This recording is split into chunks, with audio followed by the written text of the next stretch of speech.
Ayan, mga kabunyog, mga kababayan, ano naman kaya ang drama nitong China? Ha? Ano naman 'tong, drama nila? Naglabas kasi ng statement ang Chinese Embassy sa Pilipinas na pinananawagan nito na iba na daw ng Pilipinas ang pogo, ha? Kasi mainit nga ang issue ng pogo ngayon. Nitong nakaraang mga araw, linggo, buwan, napakainit ng issue ng mga pogo na 'to. Itong mga pogo na 'to ng China. So dahil napaka-controversial na issue ito, talagang na-expose ng todo ang pinsala, ang kasamaang dala nito sa ating bayan, sa ating bansa. Kaya lumalawak ang panawagan ng mamamayan na i-ban na, hindi lang i-suspend, i-ban. Talagang ano 'to, ipagbawal na itong mga pogo na 'to, dito sa ating, bansa. Ah, sa harap ng napakalawak na panawagan na iba na ang pogo, ang China dumidistansya, ano? Kasi ang lumalabas dito, ang mga involved dito siyempre mga Chinese.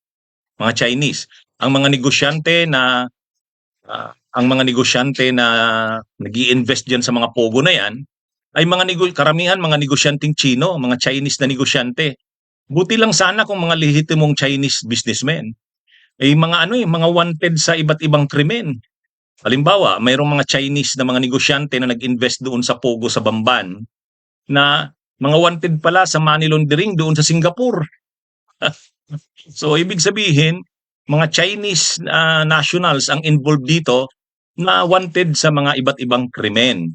At ang pera nila na ini-invest sa mga pogo dito sa Pilipinas ay galing sa mga kaduda-duda at mga criminal na activity sa iba't ibang bansa. Kumbaga dito sa Pilipinas nilolonder. Kaya dito nililinis yung pera. Galing sa iba't ibang kriminal na aktibidad sa iba't ibang bansa para maging malinis yung pera, ini-invest sa pogo dito. Ay kasi nga legal ang pogo sa Pilipinas. So ganyan yung nagiging modus dito. Ang isa pa dito mismo sa mga pogo na 'to, maraming nagtatrabaho dito, halos halos karamihan ng nagtatrabaho ay mga ano, mga galing sa mainland China.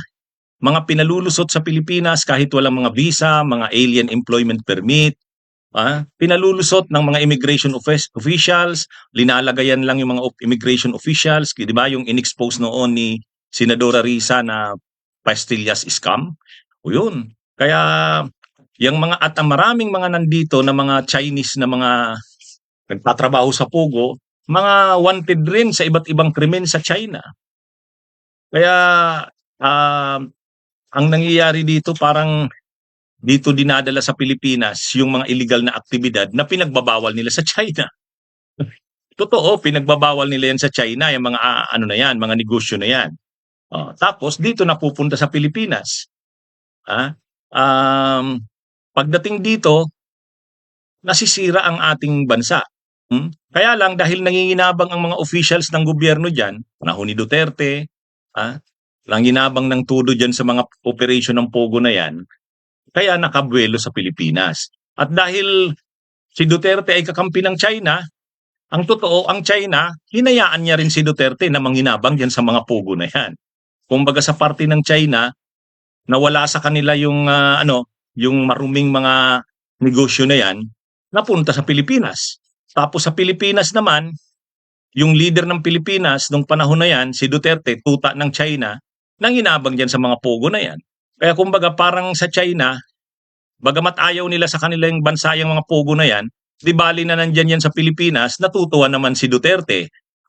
Natutuwa si Duterte na nandito yung pogo, kumikita sila diyan, di lalong nagiging maka-China lalo sila Duterte kasi nanginginabang sila diyan. Yun ang pakinabang ng China diyan. At ang ginawa pa ng China, maaaring nagtanim sila diyan ng mga Chinese People's Liberation Army officials and personnel katulad ng mga nakitang mga ID, mga uniforme ng mga Chinese People's Liberation Army. Ibig sabihin, pwedeng may naka-embed diyan, may nakasanib diyan, may nakatanim na mga tauhan ng Chinese People's Liberation Army. So mas nagagamit na rin ng China 'yan sa kanilang pag-monitor sa Pilipinas at sa pang-iispiya. At maraming nakitang mga laptops, desktops, cellphones, napakarami na ginagamit din sa hacking at saka mga hacking ng ano. So ibig sabihin posibleng mayroon din dun na mga tanim na mga tauhan ng China na nangha-hack ng mga websites ng gobyerno ng Pilipinas. Maalala natin mga nakaraang mga buwan, yung mismong website ng House of Representatives ay sinasabing na-hack. So maaaring ang mga hackers na yan ay nandyan sa mga pogo na yan. At yan ang ibinigay nilang misyon galing sa China. Kaya nagagamit ng China yung mga pogo na yan. Totoo, negosyo yan, pero may nakasanib na mga tauhan ng People's Liberation Army, may mga nakasanib na mga hacker na pang-espiya ng China. Kaya kaya nga tama lang yung sabi ni Senadora Risa Hontiveros na dapat i-declare na yan na threat to national security. So, ngayon, dahil mainit na nga at nai-expose na yung mga pogo na yan, biglang naglabas ngayon ng statement ang Chinese Embassy sa Pilipinas na iba na daw ang pogo. Wow, sino namang niloloko nyo? Kayong nanginginabang diyan, kayo nila Duterte.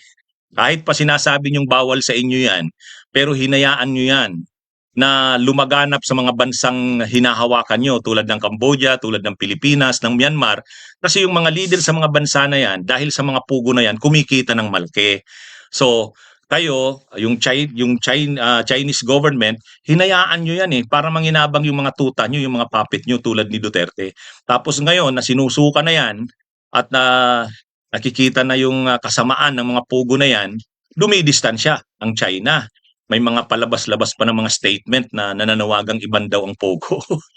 Sino namang maniniwala sa inyo? Ha? Sino namang maniniwala sa inyo? Ay kayo yung nanginabang diyan. Kayo nila Duterte.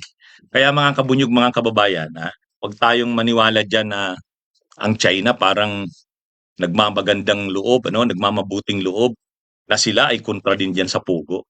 Totoo, kontra sila diyan na gawin yan sa bansa nila. Pero kung mag-ooperate yung mga pugo na yan sa ibang mga bansa tulad ng Pilipinas, okay lang sa kanila yan. Basta't hindi sa kanilang bansa. Kumbaga yung kinabang sa kanila, yung pinsala, nasa mga bansang tulad ng Pilipinas. Ha? Kaya yan ang policy ng China eh. Alam nilang makakapinsala yan sa kanila sa bansa nila sa China, pero kung makakapinsala man yan sa ibang mga bansa tulad ng Pilipinas, okay lang yan. Basta't ang manginabang yan, yung mga politiko nakasabwat ng China. Di bali na makapinsala yan sa mga bansang tulad natin, basta't hindi lang sa kanila yung pinsala. Ang kinabang yan ay sa kanila. Ha? Ang tindi, mga kabunyog, mga kababayan. Ganyan po ang operation ng mga pugo na yan. Kaya nga nung panahon ni Duterte, nakabwilo yung mga pugo. Ngayon, sinabihan ba ng China si Duterte na wag mong gawin yan? Wag mong gawin yan kasi mga Chinese nationals ang mai-involve dyan? Hindi. Hindi naman ginawa yan. Hindi naman naglabas ng statement noon ang China sa kontra kay Duterte na itigil yung pogo. Ngayon lang sila naglabas niyan. Pero nung panahon na pinapabwilo yan ni Duterte, hindi nila sinabihan yan si Duterte na itigil yan. Kasi alam nilang manginginabang si Duterte diyan at matutuwa si Duterte diyan. O di bali na makapinsala yan sa bayan ng Pilipinas. Basta't matutuwa si Duterte, magiging loyal sa kanila. Eh ngayon na i-expose na yung mga kasamaan ng pogo na yan, biglang maglalabas ang Chinese Embassy ng statement na iba na daw ang pogo. Wow, sino namang niloloko nyo? Anyway, mga kabunyog, mga kababayan, ito po ang ating komentaryo sa issue na yan. May kulanong salita na ang ibig sabihin dito ay ang pagkakaisa. Bunyog Party List. Halika na, Bunyog Party List ka na. Halika na, Bunyog Party List ka na. Sa susunod, ang atinang suportahan, Bunyog Party List, nagtataguyod ng katotohanan, lumalaban para sa bayan.